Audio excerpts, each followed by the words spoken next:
Hello friends, welcome back to our channel. आज हम बात करेंगे आरआरबी एनटीपीसी की तैयारी करने वाले सभी छात्रों की। जी हाँ यारों, क्या आपने कभी सोचा है कि सिर्फ एक एग्जाम जिसको आप क्रैक करके जीवन भर के लिए आर्थिक सुरक्षा और समाज में बेहतरीन सम्मान पा सकते हो।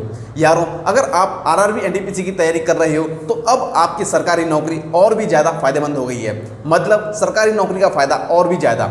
जी हाँ यारों, मैं बात कर रहा हूँ 8वें वेतन आयोग की, जिसकी मंजूरी हाल ही में सरकार ने प्रदान की है, जिससे सरकार में नियुक्त केंद्रीय कर्मचारियों की तनख्वाह और उनके भत्तों में जबरदस्त इंक्रीमेंट देखने को मिलेगा। सबसे पहले हम बात करते हैं 8वें वेतन आयोग की। ये कैसे आपकी सैलरी को बढ़ाएगा और कितना बढ़ाएगा।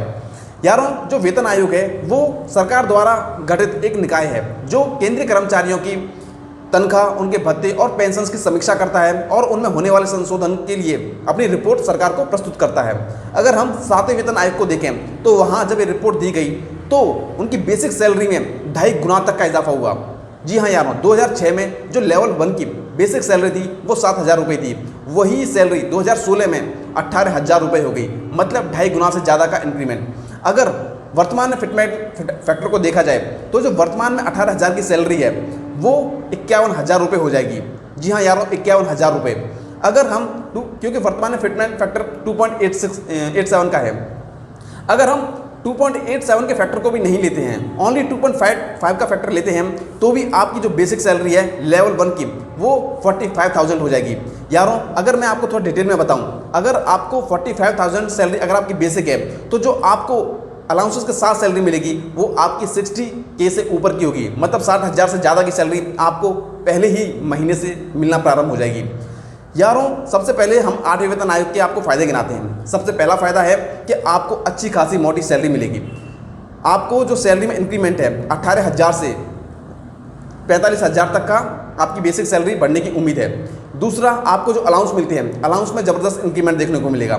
तीसरा, आपका जो जॉब सिक्योरिटी है, जॉब सिक्योरिटी तो खैर आपके पास है ही, और आपको जो पेंशन हैं, पेंशन में भी बढ़ोतरी देखने को मिलेगी। और चौथा ये है कि रॉयल लाइफ, जब आपको अच्छा खासा पैसा मिलेगा तो आप उसके हिसाब से अपनी ज़िंदगी को और भी बेहतर बना सकते हो। लेकिन अब बात करते हैं जो छात्र तैयारी कर रहे हैं वो इसको एज अ मोटिवेशन लेके अपनी तैयारी में और भी जोश और भी जुनून से लग जाएं। क्योंकि यारों, अब आपका समय बिल्कुल तलवार की धार की तरह बहुत ही कीमती समय है आपका। अगर आप चाहते हो इस कंपटीशन में सिलेक्शन लेना तो जिस हिसाब से ये सैलरी में हाइक आया है उसी हिसाब से कंपटीशन में भी हाइक आएगा। क्योंकि हर कोई चाहता है उसको एक अच्छी वेल सेटल जॉब मिले जिसमें उसे ना टेंशन रुपए की टेंशन हो और ना ही फ्यूचर में और डिफरेंट जॉब लेने की टेंशन हो। तो हर कोई चाहता है कि बस एक एग्ज़ाम क्रैक करके वो अपनी जॉब, अपनी लाइफ को सेट कर ले।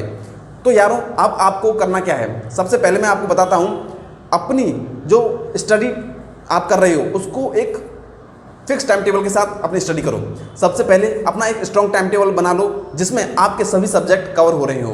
दूसरा, आप मॉक लगाओ, PYQ मॉक लगाओ। 2019 से जो अब तक के रेलवे के एग्जाम हुए 2024 तक के, आपका ALP से लेकर टेक्नीशियन और RPF का जो भी एग्जाम हुए उन सभी के आप मॉक लगाओ। तीसरा, आप पॉजिटिव रहो यारों, बिल्कुल भी नेगेटिविटी में मत आओ कि यार मैं अभी से करूँगा तो हो जाएगा कि नहीं हो जाएगा। याद रखो कि CBT 1 पे आपका मेरिट नहीं बनता, आपका जो सिलेक्शन होता है वो CBT 2 पे होता है और CBT 2 को अभी कंडक्ट होने में थोड़ा टाइम है। आप CBT 1 तक अपना अच्छा प्रिपरेशन करो और CBT 1 में यार 15 गुना बच्चे बुलाए जाएंगे। मतलब अभी आप उस भीड़ में बस बने रहो, जो भीड़ आगे चल रही है उस भीड़ में बने रहो और अपनी प्रिपरेशन करते रहो। घबराओ मत कि मेरे हाथ से टाइम निकल गया, मैं कर पाऊंगा या नहीं कर पाऊंगा, ऐसा बिल्कुल मत घबराओ, पॉजिटिव बने रहो। फिर अगला पॉइंट आता है कंसिस्टेंसी। ये पॉइंट इतना ज़्यादा कीमती है कि बिना इसके आपकी सारी मेहनत बर्बाद है। अगर आप रेगुलरिटी के साथ, कंसिस्टेंसी के साथ पढ़ाई नहीं कर रहे हो तो वही कछुआ और खरगोश वाली कहानी हो जाएगी। खरगोश बेशक बहुत तेज़ है, बहुत चतुर चालाक है, लेकिन वो कंसिस्टेंट नहीं है। कछुआ जो है कंसिस्टेंसी के साथ थोड़ा ही सही मगर रेगुलर एंड तक चलता रहता है और सक्सेस हासिल करता है। यारों, जिस हिसाब से 8वें वेतन आयोग ने पूरे देश में एक माहौल बना दिया है, गवर्नमेंट जॉब्स को लेकर एक अट्रैक्शन क्रिएट किया है, ये आपके कंपटीशन को और ज़्यादा बढ़ाएगा। लेकिन आप इसे एज अ मोटिवेशन लेके अपनी तैयारी को और भी ज़्यादा धार दे सकते हो। क्योंकि जो बच्चे अब सीरियस होंगे, आप उनसे, अगर आप पहले से प्रिपरेशन कर रहे हो तो आप उनसे पहले ही बहुत ज़्यादा आगे हो। बस अब आपको स्मार्ट स्ट्रैटेजी और सही टाइम टेबल फॉलो करके अपनी तैयारी को और पैना करते रहना है। और उसके लिए हम अपने चैनल पर time to time video upload करते रहते हैं, जिसके लिए आप चाहो तो इस चैनल को सब्सक्राइब कर सकते हो। और यारों, अगर आपको ये वीडियो इन्फॉर्मेटिव लगी हो और कुछ वैल्यूएबल लगी हो तो आप इसको लाइक, और कोई भी अगर आपको डाउट हो तो आप कमेंट भी कर सकते हो। तब तक के लिए धन्यवाद, मिलते हैं अगली वीडियो में। ओके यार।